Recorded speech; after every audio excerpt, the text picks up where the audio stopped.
La excusa de esta jornada efectivamente era el retrato, la restauración del retrato de la madre del artista. Pero hemos querido realmente que la jornada se completara abarcando más temas de restauración de pastel.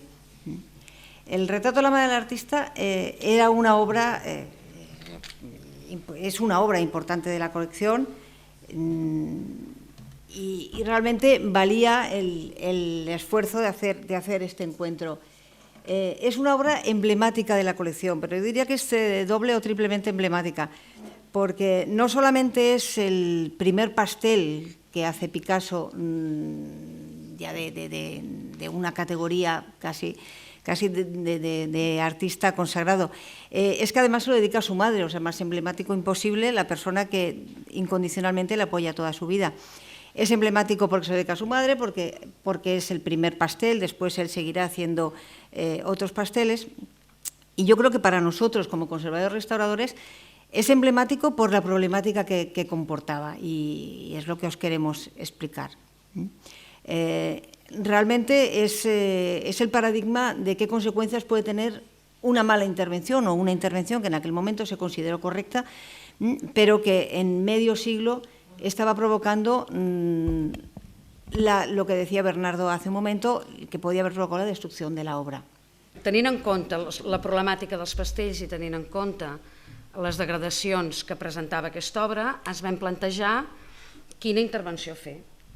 Abans de començar, a mi m'agradaria deixar molt clar que és una intervenció metodològicament extremadament senzilla i fàcil i simple, i d'una gran dificultat a l'hora d'executar-la. No, com deia la Reyes, tècnica zero, per dir-ho d'alguna manera, tecnologia zero, i en canvi experiència amb treballar amb aquest tipus d'obres i dificultat d'execució, doncs 100. No és tant una obra dificultosa en quant a la tècnica utilitzada, però sí amb el desenvolupament, amb el treballar aquesta obra, el tocar-la. Ens vam plantejar, primer de tot, fer un desmuntatge, retenir les cintes de subjecció, retirar els empelts de restauració anteriors, que era el que estava provocant les deformacions. Posteriorment, fer un tractament de deformacions, perquè si no, no podíem continuar treballant. Alhora que fèiem aquest tractament de deformacions, estabilitzar l'obra higroscòpicament, perquè es notava que el paper estava extremadament ressec, i posteriorment passar a consolidar i a reintegrar el suport i finalment fer un petit retoc cromàtic. Lo que yo utilizo aquí es una cola de esturión a 0,25%.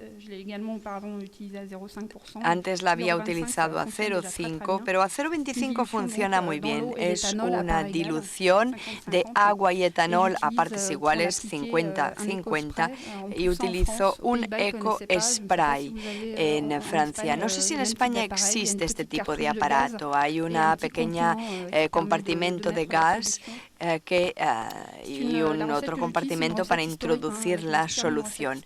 Yo me he inspirado en una receta histórica del siglo XVIII para hacer esta dilución que encontramos en los tratados de Chaperon. Le Reillon también propone esta receta en 1953. Lyotard, sin duda, fijó algunos pasteles utilizando una técnica similar con su enmarcador jaune. Habla de ello en una carta de 1964 al conde de Lesborough, uno de sus amigos y también un cliente. Por lo tanto, ¿por qué esta cola de esturión? Pues porque es muy transparente, tiene muy poca viscosidad, de modo que se puede vaporizar muy fácilmente.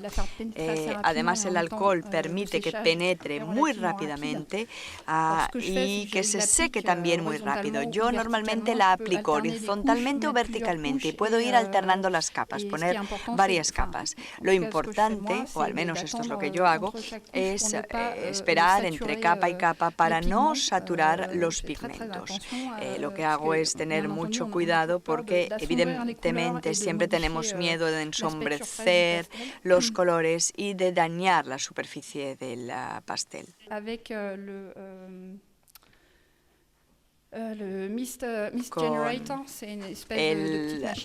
la maquinilla que se llama Mist Generator, que es una máquina que permite fabricar gotitas, ¿cómo podría decirlo? A partir de un fijativo se van a poder crear gotitas de un tamaño muy regular. La vaporización va a ser muy regular y luego localmente he conseguido volver a fijar este pastel de Lyotard, de Daphne y Apolo, que representa Daphne y Apolo. Lyotard, en algunas zonas vemos que el pastel está más cerca de son más acuosas, está más cerca de la acuarela que del pastel. Y lo vemos bien aquí. Hay que leer de derecha a izquierda, este detalle arriba que hago más grande aquí, que aumento aquí, con la ayuda de un microscopio, podemos ver que hay desgarros hay como fragmentación en la superficie del pastel. Por lo tanto, pensamos en volver a fijar todo esto localmente con el Mist Generator, fijar estas grietas con el Mist Generator, con esta maquinita que os comentaba, y con la ayuda también de la cola de esturión. Lo que ven aquí se ha realizado de forma clásica, dándole la vuelta al pastel. ¿Por qué? Pues porque es un pastel de gran formato y hay otros métodos para forrar los pasteles, pero aquí nos vimos obligados a darle la vuelta porque era muy grande y porque el papel se rompía con facilidad, era muy quebradizo. Por eso utilizamos un papel japonés de 19 gramos, encolado, una mezcla de cola de almidón y otras. El primer gran pastel, era el primer gran pastel que yo restauraba y la verdad es que tenía miedo de humidificar demasiado la obra y acabar arruinando o dañando, menoscabando los pigmentos. Por eso utilicé el finuri, que es cola de algas, que es lo que me permitía que mi Olga fuera más viscosa y humidificar menos el pastel. Los principios que han guiado nuestras intervenciones han sido adaptarse a configuraciones extremadamente distintas y buscar la coherencia de conjunto para toda esta colección. Utilización de materiales, de muchos materiales de conservación. También he utilizado para la prevención, también he utilizado cartones, materiales de conservación, y en cuanto a la prevención hemos protegido contra las vibraciones, las colisiones y protecciones herméticas frente al polvo al que podían estar expuestos.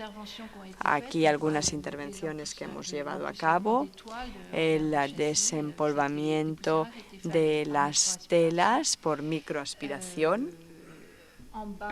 Abajo, la eliminación con pincel de algunos filamentos de hongos.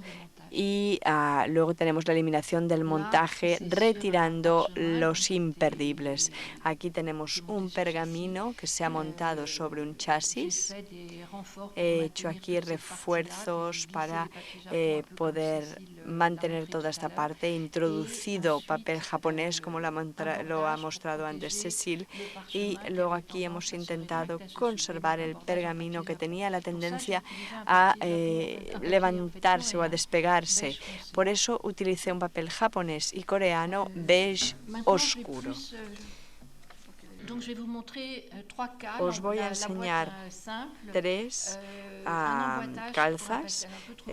Tenemos un encalce que es muy pequeño y otro donde el pastel era demasiado pequeño y otro donde se hizo un encaje reforzado. La reunión que tuvimos en la SAG, en este sentido quiero agradecer a Olivier, porque nos permitió mejorar la técnica de encaje o de calzar este cuadro. Tête de femme par Picasso. Cabeza de mujer de Picasso, 1921, también tensado sobre cartón. Hicimos una foto también infrarroja que nos muestra que hay un dibujo preparatorio que se ya adivina en el pastel, en la zona de la nariz, pero con la foto infrarroja se ve claramente cómo con el pastel modeló todo el rostro, que tenía que tener un aspecto más cuadrado al principio. Algunas consideraciones sobre embalaje. Una exposición de Degas de la Fundación Baylor. Tengo ocasión regularmente de acompañar obras frágiles y a menudo tengo el problema de decidir entre lo que propone el museo y la realidad, que son dos mundos distintos. El pastel suele estar en casa de particulares, en casas, en apartamentos, y los solemos transportar en cajas grandes que van dentro de camiones o en aviones. Pero realmente un pastel en una caja como esta no entra en una casa. Por tanto, las obras se tienen que embalar directamente en el camión. Es la realidad con la que nos encontramos. Yo propongo crear una primera caja de cartón ligera con refuerzos de plástico móviles. Así podremos transportar la caja en horizontal o en vertical para pasar por las puertas. La primera caja de cartón se sella para conservar la humedad del pastel, sobre todo cuando vemos que estos pasteles están siempre tensos. Aquí vemos las anillas. Colocamos el pastel dentro de la caja de cartón y después se coloca ya dentro de la caja grande, donde dos personas la transportarán con cierta dificultad. Aquí vemos hasta qué punto los transportistas van con cuidado de colocar una tabla no demasiado gruesa para pasar con las ruedas por encima de esta zona para que no haya demasiada vibración en los pasteles. Aquí vemos otra caja que permite no colocar otras cajas encima durante el transporte o no transportarlo en vertical. Y eso es todo. Muchas gracias por su atención.